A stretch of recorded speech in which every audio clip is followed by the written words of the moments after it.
I am Jonathan Calas. Rica Jones Tramado, Claire Pelayo, Rich and M. Ravina. And we are the students of RCI Senior High. And we are in front of you to teach you about trigonometric functions. With the use of ruler, marker and dipod, pencil and eraser, And scientific calculator. start. First, the right triangle number 1.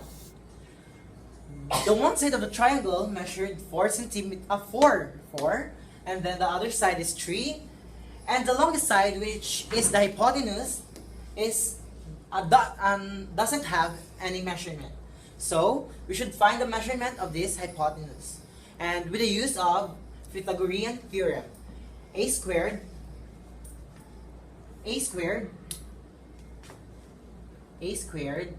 plus b squared is equals to c squared. A and B is the leg of the right triangle, and the C is the longest side of the triangle, which is the hypotenuse. So 4 squared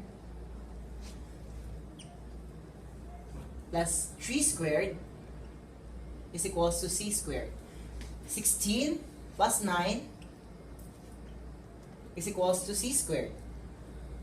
Then 16 plus 9 is equals to 25 is equals to C squared. Then after that, find the square root of this number. Then cancel the square root. C is equals to 5. There it is. The measurement of the hypotenuse is 5. We should find the basic trigonometric functions and their value. So the formula for sine is sine theta is equals to opposite over hypotenuse.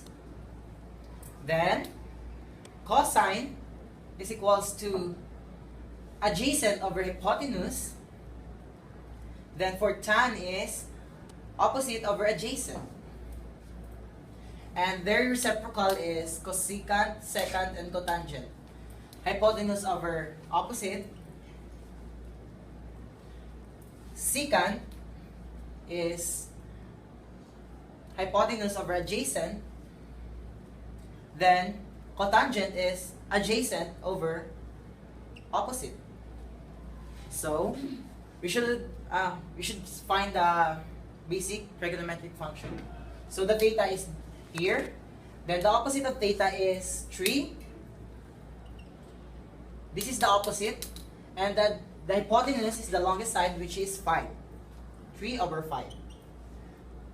Then the cosecant is adjacent over hypotenuse. This is the opposite, and this is adjacent. The adjacent is 4. And the longest side is 5, which is the hypotenuse.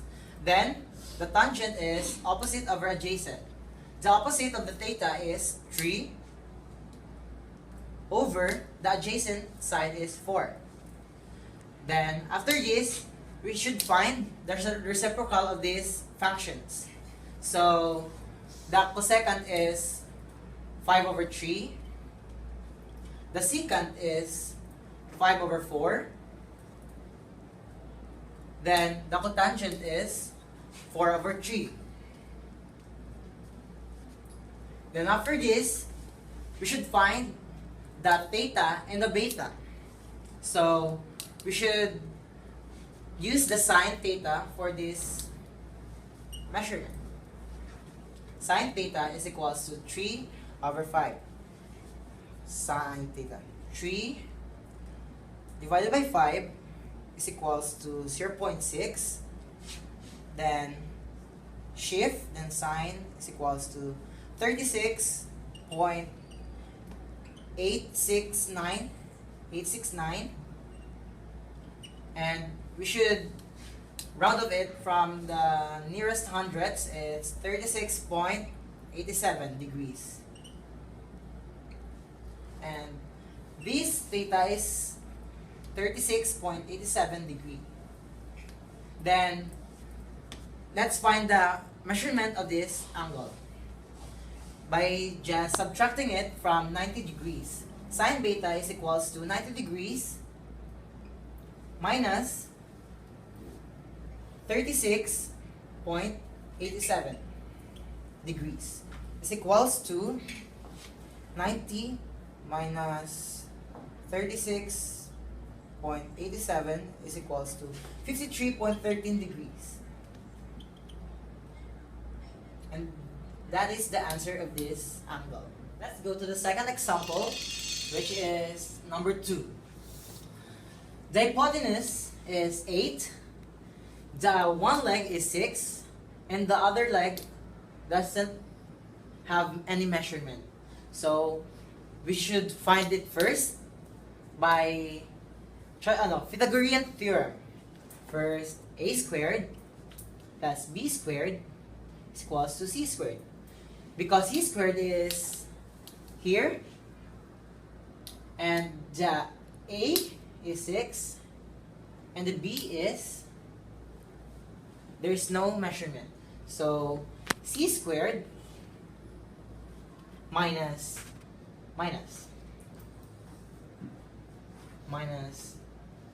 a squared is equals to b squared.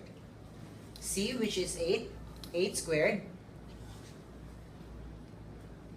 minus 6 squared is equals to b squared.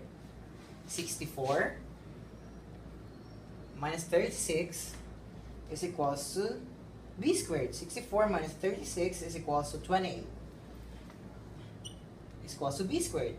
Then squared it. Then the square root of 28 is 4 times 7 square root. Then we should put the 4 out of this radical sign is equals to 2 square root of 7. B is equals to 2 square root of 7. After that, you should find the value of each basic functions and their reciprocal functions. So for sine is opposite over hypotenuse. The opposite is, this is the theta, and the opposite is 2 square root of 7. 2 square root of 7, and the hypotenuse is 8 over 8. 2 square root of 7 over 8. Then the cosine is adjacent over hypotenuse. This is the opposite, and this is the adjacent of the right triangle, adjacent side. The adjacent side is 6 over 8. Then the tangent is opposite over adjacent. The opposite side is 2 square root of 7. Then the adjacent side is 6. Then after that, you should find the reciprocal of each basic trigonometric function. So for cosecant is 8 over 2 square root of 7. Then for secant is 8 over 6. Then for cotangent is 6 over 2 square root of 7. Then after that, you should find the degree of this theta. Sorry. Of this theta. We should use this. We should find the angle of this theta by the use of sine theta is equals to 2 square root of 7 over 8. So 2 square root of 7 is equals to 5.29. Shift and sine is equals to, okay then. 2 square root of 7 divided by 8.